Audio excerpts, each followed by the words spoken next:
ನಿಜ ಸಂಗತಿಯನ್ನು ಹೇಳಿದ್ದಿ. ಆ ಸತೀಶನನ್ನು ಕರೆತರೋದಕ್ಕೆ ಮಲೇಶಿಯಾ ಬಸ್ ಸ್ಟ್ಯಾಂಡ್ ವರೆಗೆ ಕಳಿಸಿದ್ದೀನಿ. ಇನ್ನೇನು ಬರೋ ಟೈಮ್ ಆಗಿದೆ ಅಂತ ಕಾಣುತ್ತೆ. ಸರಿ, ಹಾಗಾದ್ರೆ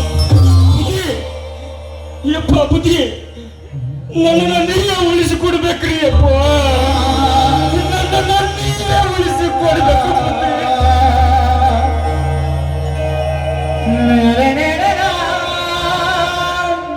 ಯಾಕಪ್ಪ, ಏನಾಯ್ತು? ಯಾಕೆ ಅಳ್ತಿರುವೆ? ಏನಾಯ್ತಂತ ಹೇಳು ಸ್ವಾಮಿ. ಅದೇನಾಯ್ತಂತ ನೀವಾದ್ರೂ ಕೇಳಿ. ಶಂಕು, ಯಾಕೋ ಶಂಕು ಮುಖ ಸಣ್ಣದಾಗಿದೆ, ಏನಾಯ್ತು ಹೇಳು.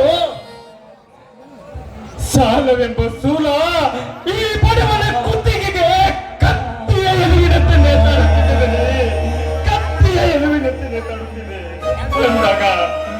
ಅಂದಾಗ ಹೊಟ್ಟೆ ತುಂಬ ಅನ್ನ ಎಲ್ಲಿಂದ ಸಿಗಬೇಕ್ರಿ ಅಪ್ಪ, ಎಲ್ಲಿಂದ ಸಿಗಬೇಕು?